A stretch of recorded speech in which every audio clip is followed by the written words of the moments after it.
শেখ হাসিনার পরিকল্পনা ছিল বাংলাদেশকে ভারতের প্রদেশে পরিণত করা। সেই লক্ষ্যে ভারত ইতিমধ্যেই বাংলাদেশের বেশ কিছু স্থান দখল করে নিয়েছে। সেই পরিকল্পনা বাস্তবায়নে ভারত এখনও অবৈধভাবে কাঁটাতারের বেড়া নির্মাণ করেই যাচ্ছে। আর এই জন্যই দফায় দফায় সীমান্তে ভারতের সাথে সংঘর্ষ ঘটেই যাচ্ছে। বর্তমান অবস্থায় ভারতের আগ্রাসন থেকে দেশকে রক্ষা করার জন্য বড় ধরনের চ্যালেঞ্জের মুখে রয়েছে দেশ। এদিকে কথায় কথায় ভারত বাংলাদেশকে দখলের হুমকি দিচ্ছে। কেউ আবার বাংলাদেশকে দখল করে নতুন রাষ্ট্র রূপ দিতে চাইছেন। এই তো গতকাল কলকাতার নেতা শুভেন্দু বললেন, কয়েক মিনিটে বাংলাদেশ দখল করে নিতে পারে ভারত। তিনি জানান, ইউনূস সরকার নাকি যুদ্ধ লাগাতে চাচ্ছে, কিন্তু বিএসএফ অত্যন্ত ধৈর্য এবং সংযমের পরিচয় দিচ্ছে।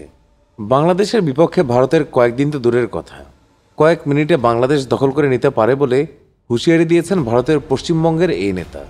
ভারতের পশ্চিমবঙ্গের বিধানসভার বিরোধী দলনেতা ও বিজেপি নেতা শুভেন্দু অধিকারী এই সময় মুসলিমদের বাদ দিয়ে ভারতবর্ষকে হিন্দুর রাষ্ট্র ঘোষণারও দাবি জানিয়েছেন তিনি। এতদিন শুভেন্দু আওয়ামী লীগের সুরে কথা বললেও এবার সুর বদলেছেন। বাংলাদেশের হিন্দু সম্প্রদায়ের উপর ক্রমাগত আক্রমণের জন্য এবার ইউনূস সরকারের পাশাপাশি শেখ হাসিনা এবং খালেদা জিয়াকেও সমান অভিযুক্ত করেন তিনি। শুভেন্দু বলেন, শুধু ইউনূস সরকার নয়, এর আগে আওয়ামী লীগ নেতৃত্বাধীন শেখ হাসিনা এবং বিএনপি নেতৃত্বাধীন খালেদা জিয়াও সমানভাবে হিন্দুদের উপর অত্যাচারের জন্য দায়ী। বাংলাদেশে অনেক দিন ধরে হিন্দুদের উপর এভাবে অত্যাচার হয়েছে। শুভেন্দু বলেন, 5ই আগস্টের পর বাংলাদেশে মাত্র 7% হিন্দু বাংলাদেশে রয়ে গেছে। তাদেরকে বাঁচানোর জন্য একটা বড় স্বাক্ষর সংগ্রহ অভিযান শুরু হয়েছে। এই সময় 1 কোটি স্বাক্ষর সংগ্রহ করার প্রত্যয় ব্যক্ত করেন তিনি।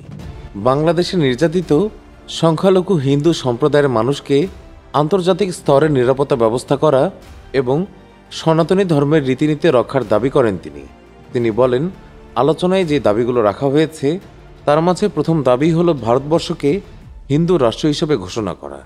মূলত বাংলাদেশে নির্যাতিত সংখ্যালঘু হিন্দুদের সামাজিক, রাজনৈতিক এবং ধর্মীয় নিরাপত্তা নিশ্চিত করতে ও অন্তর্বর্তী সরকারের উপর চাপ বাড়াতে ভারত জুড়ে কোটি মানুষের স্বাক্ষর সংগ্রহের অভিযান শুরু করেছেন পশ্চিমবঙ্গ রাজ্য বিধানসভার বিরোধী দলনেতা এবং বিজেপি নেতা শুভেন্দু অধিকারী। এদিকে শুভেন্দুর এমন আবোল তাবোল বক্তব্যে কড়া জবাব দিয়েছেন বাংলাদেশের সাধারণ নাগরিকেরা। সালেহ আহমেদ শুভেন্দুকে উদ্দেশ্য করে লিখেছেন, মিথ্যাবাদী কোথাকার। মুসলমানদের নারায়ে তাকবীর শুনলে ওদের অন্তর কেঁপে ওঠে, ওরা আবার ভয় দেখায়। শুধু শুভেন্দু একা নন, নতুন বছরে 1 ঘন্টার মধ্যে বাংলাদেশ দখলের হুমকি দিয়েছেন ভারতের নাগা সাধুরা। বিএনপি নেতা রিজভীর বাংলা, বিহার, উড়িষ্যা দখলের মন্তব্য এবং বাংলাদেশে সনাতন ধর্মাবলম্বীদের ওপর অত্যাচারের পরিপ্রেক্ষিতে এমন হুমকি দেন গঙ্গা সাগরের নাগা সাধুরা। নাগা সাধু দন্তগিরি বলেন, সরকার প্রশাসন যদি কিছু না করতে পারে আমাদের নাগা সাধুদের ছেড়ে দিন, বাংলাদেশে ঢুকে মামলা খতম করে দেব। তাদের বাচ্চারা কাঁদছে তো আমাদের বাচ্চারাও কাঁদছে।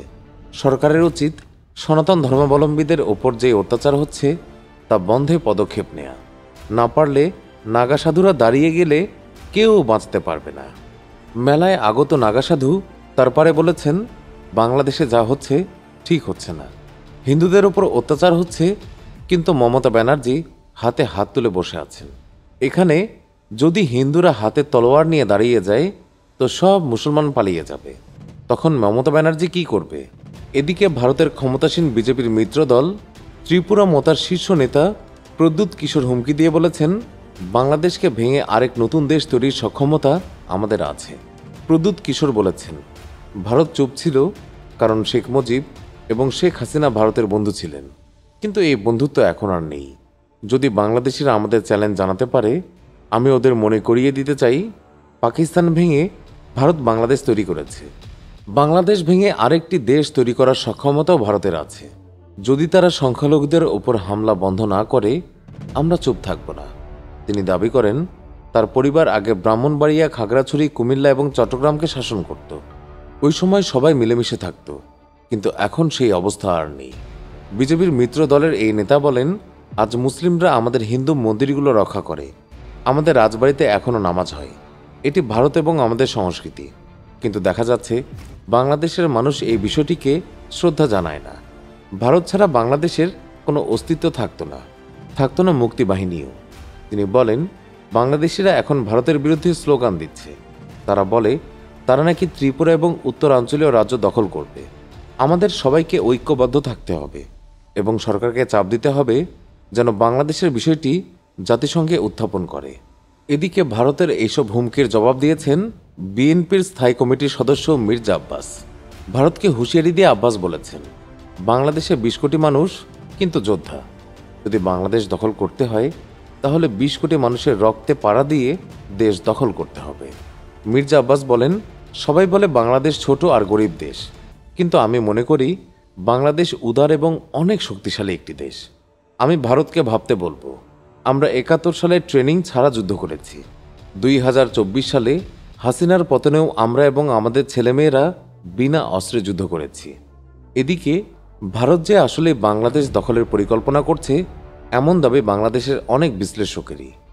বাংলাদেশের বেশ কিছু অঞ্চল দখল করে ভারত তাদের দেশকে সম্প্রসারণের অপচেষ্টা চালাচ্ছে বলে মন্তব্য করেছেন বিএনপির কেন্দ্রীয় ভাইস চেয়ারম্যান, সাবেক স্বরাষ্ট্র ও বাণিজ্য মন্ত্রী air vice marshal Altaf Hossain Chowdhury. BNP সরকারের সাবেক এই মন্ত্রী বলেন, গত ১৬ ডিসেম্বর ভারতের প্রধানমন্ত্রী নরেন্দ্র মোদীর ভাষণে বাংলাদেশের এলাকা দখলের ইঙ্গিত বহন করে। ইতিমধ্যেই চট্টগ্রামের নতুন নাম দেয়াসহ নতুন পতাকা এবং রূপরেখাও দিয়েছে তারা।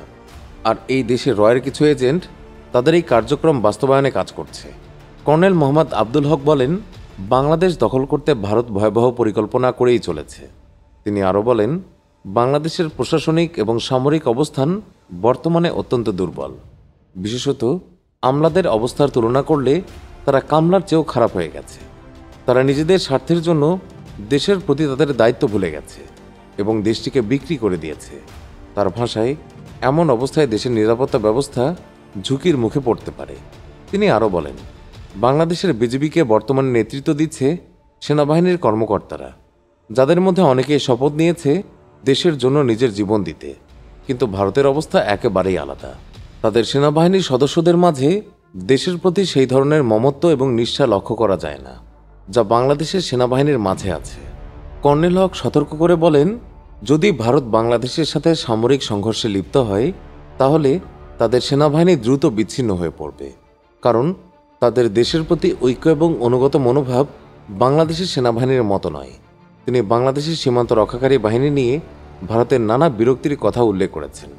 তার মতে, যদি বর্ডারে কোনো সামরিক বাহিনী না থাকে ৩ দিনের মধ্যে তারা বাংলাদেশকে দখল করে নেবে। এই অবস্থায় সাধারণ জনগণের উদ্দেশ্যে কর্নেল হক বলেন, আমাদের দেশের আর্মি এবং সামরিক বাহিনীর ওপর আস্থা রাখুন। তারা দেশের স্বাধীনতা এবং সার্বভৌমত্ব রক্ষায় সক্ষম। তিনি দেশের জনগণকে সতর্ক করে বলেন যে দেশের নিরাপত্তা নিশ্চিত করতে হলে সবাইকে ঐক্যবদ্ধভাবে কাজ করতে হবে, পূর্ণ সমর্থন জ্ঞাপন করতে হবে। ভারত যদি কোনোভাবে বাংলাদেশের সার্বভৌমত্বের ওপর আঘাত করে তাহলে আবারও যুদ্ধে নামতে আমরা আর পিছপা হব না। সুপ্রিয় দর্শক, যদি ভারতের সঙ্গে যুদ্ধের প্রয়োজন হয় তাহলে আপনি যুদ্ধে নামতে প্রস্তুত কিনা কমেন্ট বক্সে জানিয়ে দিন এই বিষয়ে আপনার মতামত। ভিডিওটি ভালো লাগলে লাইক দিন এবং শেয়ার করুন। আর চ্যানেলটি এখনও সাবস্ক্রাইব করে না থাকলে এক্ষুনি সাবস্ক্রাইব করুন। সবাইকে আন্তরিক ধন্যবাদ।